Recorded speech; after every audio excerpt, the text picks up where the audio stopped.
உடைய உணவு தட்டில் மேலேருந்து பொத்துன்னு ஏதோ வந்து உழுவுது. இப்படி இருக்கும் எல்லாருக்கும். ராஜாவுடைய உணவு தட்டில் எதுவும் வந்து விழுகுது அப்படின்னு வேகமாக மெய்காப்பாளர்கள் கூட வீரர்கள்லாம் இருப்பாங்களே, வேகமாக வந்து ராஜாவை வந்து பந்தோபஸ்து பண்ணுறாங்க. என்ன ஏது?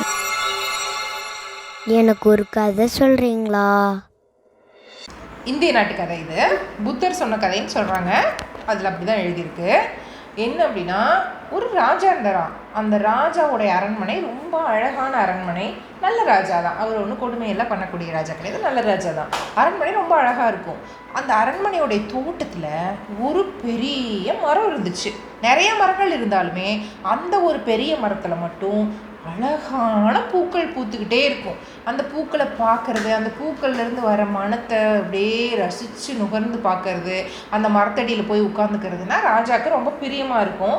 பார்க்குறவங்க எல்லாருக்கும் இப்போ நம்மளே அந்த மரத்தை பார்த்தாலும் நம்மளுக்கு பிடிக்கும். அப்படி ஒரு அழகான பூக்கள் பூக்கக்கூடிய மரம். அப்போ அது மரத்துக்கே எல்லாரும் என்ன பேர் சொல்லிட்டாங்கன்னா பூமரம். என்ன சொல்கிறாங்க?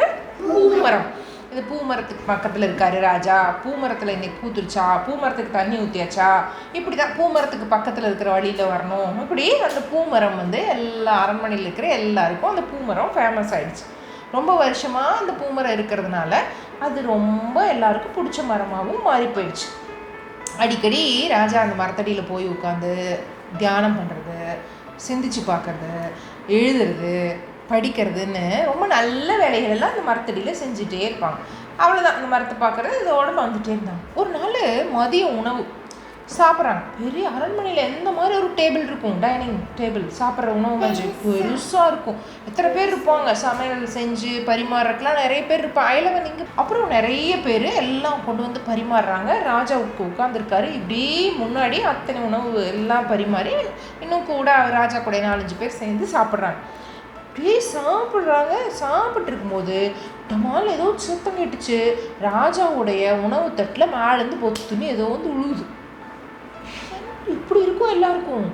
ராஜாவுடைய உணவு தட்டில் எதுவும் வந்து விழுகுது அப்படின்னு வேகமாக மெய்காப்பாளர்கள் கூட வீரர்கள்லாம் இருப்பாங்களே, வேகமாக வந்து ராஜாவை வந்து பந்தோபஸ்து பண்ணுறாங்க.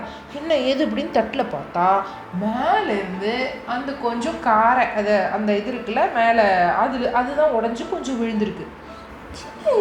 அப்போ தான் ராஜா சொல்லிட்டாரு, எல்லாரும் அரண்மனை விட்டு வெளியேறுங்க, ஏதோ வந்து அரண்மனை வந்து அதிருது, இந்த மாதிரி உடஞ்சி விழுந்திருக்கு, இது நல்ல இது இல்லை, நம்ம என்ன பண்ணணும், எல்லோரும் இங்கேருந்து வெளியேறணும், இல்லை தோட்டத்துக்கு ஓப்பன் ஸ்பேஸ்க்கு போயிருங்க, திறந்த வெளிக்கு போயிருங்க, இதெல்லாம் வந்து விடிஞ்சு நம்ம மேலே விழுந்துரு போது வேண்டாம், பத்திரமா இருக்கணும்ல நம்ம அப்படின்னு சொல்லி அறிவிக்கிறார். உடனே அரண்மனைன்னா நம்ம வீடே இவ்வளோ பெருசு இருக்குது, அரண்மனை எவ்வளோ ரூம்ஸ் இருக்கும், எவ்வளோ பெருசு இருக்கும், ரொம்ப பெருசாக இருக்கும். இப்போ எல்லாம் அனௌன்ஸ் பண்ணி அப்படியே அங்கே வந்து இந்த அபாய சங்குலாம் மாதிரி வச்சுருப்பாங்க. அந்த ஊதுனா ஒரு இடத்துக்கு வெளியில் வந்துடணும், அந்த மாதிரிலாம் வச்சுருப்பாங்க. எல்லோரும் வெளியில் வந்தாச்சு. இப்போ தோட்டத்தில் நின்று பார்த்துட்டு அப்புறம் தச்சரெல்லாம் வர சொல்லி, இந்த வீடு கட்டுற இன்ஜினியர்லாம் அப்போல்லாம் அரண்மனை கட்டுறக்கு இருப்பாங்க இல்லையா, அவங்களையெல்லாம் வர சொல்லி ஆராய்ச்சி பண்ணாங்க. எல்லா பக்கம் டெஸ்ட் பண்ணுறாங்க, என்ன பிரச்சனை, எதுக்கு அந்த இடத்துல வந்து உடஞ்சி விழுந்துச்சு, என்னவா இருக்கும்னு எல்லாரும் செக் பண்ணி கண்டுபிடிக்கும் போது அங்கே அரண்மனையில் அந்த சமையல் அந்த டைனிங் ஹால் இருக்குல்ல, உணவு மேஜை ரூம், அதுக்கு பக்கத்தில் இருக்கிற ஒரு பெரிய பில்லர் அது வந்து ரொம்ப இதாகிடுச்சு, விழுகிற மாதிரி இருக்குது. அது கொஞ்சம் விரிசல் விட்டு டமால்னு இப்படி இதாகும் போது தான் இங்கே இடிஞ்சு இங்கே விழுந்திருக்கு. உடனடியாக அந்த பில்லர் இருக்குல்ல, அந்த தூணை வந்து சரியான நல்ல தூணாக மாற்றணும். அது வந்து மரத்தூண், நல்ல மரத்தூணை இப்போ உடனே கட்டணும், இல்லைன்னா இந்த மாதிரி அங்கங்கே விரிசல் விடும், உடனே இடியறக்கான வாய்ப்புகள் அதிகம்னு சொல்லி கண்டுபிடிச்சி சொல்லிடுறாங்க. சரி இப்படி பண்ணக்கூடாது. என்ன பண்ணுறாங்கன்னா, உடனே ஆள் அனுப்பிச்சு எல்லா பக்கம் ஒரு நல்ல மரம், பெரிய சைஸ் மரம் வேணும் இல்லை, அப்போ தானே நல்ல பில்லர் கட்டி நல்லா வச்சு இது பண்ண முடியும்னு நம்ம தேட சொல்கிறோம். எல்லா பக்கம் தேடிட்டு ஆனால் அவங்களுக்கு இந்த பூமரத்தோடைய அடிமரம் தான் ரொம்ப பெருசாக வலிமையாக இருக்கிறதா அவங்களுக்கு ஒரு யோசனை. அதனால் ராஜாட்ட வேறு சொல்கிறதுக்கு பயமாக இருக்குது. ராஜாவோட ஃபேவரட் மரம் தானே, எப்படி சொல்கிறது அப்படின்னு யோசனையாக இருக்குது. அப்புறம் என்ன பண்ணுறது, வேறு வழியில் நம்ம சொல்லி தான் ஆகணும். ராஜா என்ன சொல்கிறாங்களோ அதுபடி பண்ணிக்கலாம், வேண்டாம்னா விட்டுடலாம், நம்ம வேறு ஏதாவது யோசிக்கலாம், என்னென்னு கேட்கலாம். ராஜாட்ட போய் கேட்குறாங்க, ராஜா இந்த மாதிரி வந்து இந்த பூமரம் இருக்கு இல்லையா, அவங்களோட ஃபேவரட் பூமரம், அதிலோட அடிமரம் தான் ரொம்ப அகலமாகவும் வலிமையாகவும் நல்ல உறுதியாகவும் இருக்குது. நாங்கள் எத்தனை மரங்களை செக் பண்ணி பார்த்துட்டோம், ஆனால் இந்த மரமோட உறுதி எதுக்குமே இல்லை, அதனால இந்த மரத்தை வெட்டி தான் நம்ம தூண் வைக்கணும் அப்படின்னு சொல்கிறாங்க. ராஜா ஒத்துக்குவாரா? நம்மளாக இருந்தாலும் ஒத்துக்க மாட்டோம். நம்ம டெய்லி ஒரு செடிக்கு தண்ணி ஊற்றி பூவெல்லாம் வளருது, பார்க்குறோம், ரசிக்கிறோம், பிடிக்கும், தொட்டு பார்க்குறோம். திடீர்னு யாராவது வந்து வெட்டினா விட்டுருவோமா? கஷ்டமாக இருக்கும் நம்மளுக்கு இல்லையா? அது வெட்டக்கூடாதுன்னு சொல்லுவோம், அழுவோம், அப்படிலாம் இருக்கும். அந்த மாதிரி தான் ராஜாவுக்கு. இல்லை நீங்கள் வேறு ஏதாவது பண்ணுங்கள், அங்கேருந்து மரம் எடுத்துகிட்டு வாங்க, இங்கேருந்து மரம் எடுத்துகிட்டு வாங்க, எத்தனையோ யோசனை சொல்கிறாரு. அப்புறம் அவங்க சொல்கிறாங்க, எல்லா இதுவும் சொல்கிறாங்க, நாங்கள் இந்த இடத்துக்கு போனோம், இந்த மரங்களை பார்த்தோம், இப்படி இருந்துச்சு, அப்படி இருந்துச்சு, எடுத்துகிட்டு வர வழியில் அது உடஞ்சிருச்சு, என்னென்னமோ சொல்கிறாங்க. கரையான அரிச்சிடும், அந்த மரம் அப்படி ஆயிரும், இப்படி ஆயிரும், இது ஒன்று தான் வழிகிட்டாங்க. இப்போது ஒன்று அரண்மனைக்காக அந்த மரத்தை விடுறது, இல்லை அந்த மரத்தை வெட்டி அரண்மனையை காப்பாற்றணும். 2 ஆப்ஷன் தான், வேறு வழியே இல்லை ராஜாக்கு.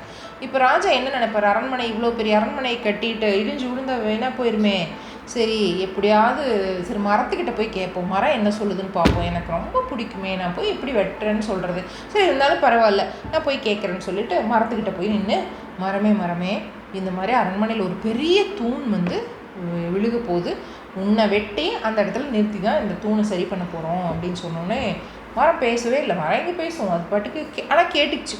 இந்த மரம் கேட்டுமே அதுக்கு ரொம்ப கவலையாக இலையெல்லாம் இப்படி சுருங்கி இப்படி நின்றுச்சு. அதை அந்த மரத்தில் இருந்த குருவிகளெல்லாம் போய் பக்கத்தில் இருக்கிற மரங்களுக்கு சொல்லுது, காற்றுக்கு சொல்லுது, சூரியனுக்கு சொல்லுது. எல்லாரும் சோகமாயிட்டாங்க. ஐயோ பூமரம் எவ்வளோ நல்ல மரம், அதை போய் இந்த மனுஷங்க வெட்டுறாங்களே, இந்த மனுஷங்களுக்கு என்ன இருந்தாலும் பத்தாது, எத்தனை மரம் இருந்தாலும் வெட்டிடுவானுங்க, எத்தனை செடி இருந்தாலும் கொத்தி போட்டுருவானுங்க, எதை பார்த்தாலும் நம்மளெல்லாம் உயிராகவே மதிக்கிறது இல்லை இந்த மனுஷங்க அப்படின்னு அந்த மரங்கள் பேசுது, எல்லாம் பேசிக்குது. இப்போ வழி இல்லை. சரி எதாவது தப்பிக்கிறக்கு வழி இருக்கா, யாராவது சொல்லுவாங்களா, பக்கத்து மரம் சொல்லுதா, பக்கத்து செடி சொல்லுதா, இது சொல்லுதா, அது சொல்லுதுன்னா ஒன்றும் சொல்லவே இல்லை. இப்போ சோகமாக நிற்குது, ஒன்றும் இல்லை. இப்போ அடுத்த நாள் காலையில் பூமரத்தை வெட்டுறதுக்காக ஆட்கள் வந்தாச்சு. இப்போ வேறு வழியே இல்லை, என்ன பண்ணுறது? அப்போது அந்த மரத்துக்கடியில் இருந்த புல், இந்த கதையோடைய தலைப்பே அதுதானே, சிறிய புல்லும் பெரிய மரமும் சிறிய புல்லும். இந்த சின்ன புல் வந்து மரத்துக்கிட்ட பேசுது, ஒரு ஐடியா இருக்கு என்கிட்ட, நான் சொல்லட்டுமா அப்படின்னு. நீ குட்டி புல், நீ எப்படி ஐடியா சொல்லுவியா அப்படின்னா மரம் கேட்குது. இல்லை என்கிட்ட ஒரு ஐடியா இருக்குது, நீ அதை யூஸ் பண்ணிக்கிறனா பண்ணிக்கோ, அப்போ நீ தப்பிக்கிறது உன் பாடு அப்படின்னு சொல்லி. சரி என்ன பண்ணலாம், என்ன ஐடியா, சரி அதுதான் சொல்லி பாறேன் அப்படின்னே.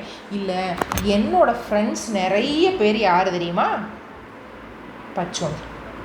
அந்த பச்சோந்தியை வச்சு நான் ஒரு ஐடியா போட்டு வச்சுருக்கேன். ஒன்றுமே புரியல மரத்துக்கு. பச்சோந்தி வச்சு என்ன ஐடியா போடுவேன், நீ ஒன்றும் பேசாத, நீ மரமே, நீ பேசாமல் பூமரமா அப்படியே இரு, மற்ற வேலையை நான் பார்த்துக்கிறேன்னு சொல்லிட்டு. அக்னி நம்ம வாழ்க்கையில ஒரு முக்கியமான அங்கம்.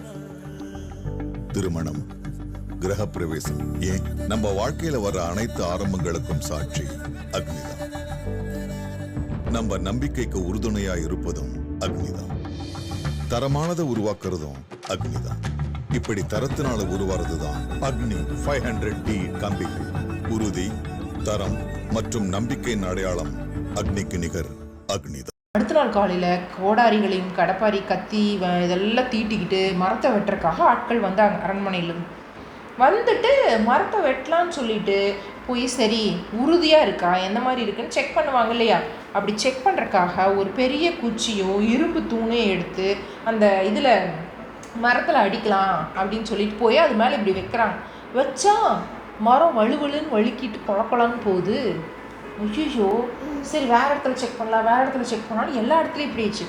ஐயே மரம் அழுகி போயிடுச்சு போல் இருக்கு, இதுக்கு மேலே நம்ம இந்த மரத்தை வந்து உறுதிக்கான இன்னுமே பண்ண முடியாது. இப்போ வேறு அரண்மனை வேறு இந்த நிலைமையில் இருக்குது, என்ன பண்ணலான்னு பக்கத்து நாடு எல்லா பக்கமாக அறிஞர்கள், இன்ஜினியர்ஸ் எல்லாத்தையும் கூப்பிட்டு எல்லாம் டிஸ்கஸ் பண்ணிவிட்டு அப்போ பெரிய பெரிய மரங்களை காட்டிலிருந்து வெட்டிட்டு வந்து அதுக்கு நடுவில் இரும்பு தூண்களை செஞ்சு ஊற்றி அந்த பில்லரை தயாரிக்கலான்னு முடிவு பண்ணிட்டாங்க. இந்த அழுகி போன மரத்தை வச்சு ஒன்றும் பண்ண முடியாதே அப்படின்னு சொல்லிட்டு சரின்னே எல்லாம் முடிவாகி அந்த தூணுக்கெல்லாம் ரெடி ஆயிடுச்சு. இப்போ அப்புறம் ராஜாவுக்கு என்ன நம்ம வெட்டுறோம்னு சொன்னோன்னே மரம் அழுகி போச்சு, எப்படி அழுகி போச்சு அப்படின்னு பார்த்தா அடுத்த நாள் வந்து அந்த மரம் ரொம்ப சரியாக பழைய மாதிரி இருக்குது. எல்லாருக்கும் புரியவே இல்லை என்னடா ஆச்சு அப்படின்னு. ஆனால் இது எல்லாமே புல் செஞ்ச வேலை. இந்த புல் என்ன பண்ணுச்சு, தன்னுடைய நண்பர்கள் எக்கச்சக்கமான லட்சக்கணக்கான பச்சோந்திகளை வர சொல்லி அந்த மரம் முழுக்க என்ன பண்ணிடுச்சு, கவர் பண்ணிடுச்சு. ஏறி எல்லா பச்சோந்திகளும் படுத்துக்கிச்சு. பச்சோந்திகள் கலர் மாறி எதில் போய் அது உட்காருதோ அதனோட கலர் அதுக்கு வந்துடும். மரத்துக்கு போனால் ப்ரௌன் கலர் ஆகும், செடி இலை மேலே ஏறிச்சுன்னா பச்சை நிறத்தில் ஆகும், பூ மேலே ஏறிச்சுன்னா சிவப்பு நிறத்தில், இப்படி கலராக மாறுறதுனால இது மரம் முழுக்க போய் எல்லா பக்கம் இது பண்ணிடுச்சு. அப்போ இவங்க வெட்டலாம் செக் பண்ணலாம் அப்படின்னு வரும்போது குளன்னு தானே இருக்கும், பச்சோந்தி என்ன இதாக இருக்கும், இவங்களுக்கு தெரியல.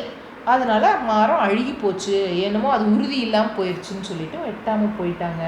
அந்த மரமும் தப்பிச்சிச்சு. அப்புறமா அந்த புல்லுக்கிட்ட இருந்து அது ஒன்று கற்றுக்குச்சு, நம்மளுக்கு ஒரு ஃப்ரெண்ட் இருக்கான்னா அவன் குட்டியும் இருக்கான், நம்ம ஹைட்டாக இருக்கோம், நம்ம வெள்ளையாக இருக்கோம், கருப்பாக அவன் இருக்கான், அவன் மார்க் கம்மியாக வாங்குறான்னெல்லாம் நட்பு வச்சுக்கூடாது, எல்லாரும் அந்த வகையில் வேணால் யாருக்கு வேணால் உதவியாக இருப்பாங்க. அதனால் நம்ம பெரிய மரம், நான் பெரிய மரத்து கூட தான் ஃப்ரெண்ட்ஷிப் வச்சுக்குவேன்னு நினைக்காம அந்த புல்லு கூட அது புல்லு சொன்னது கேட்டதுனால அது தப்பிச்சது இல்லையா, அதுதான் இந்த கதையில் சொல்ல வராங்க. ஸோ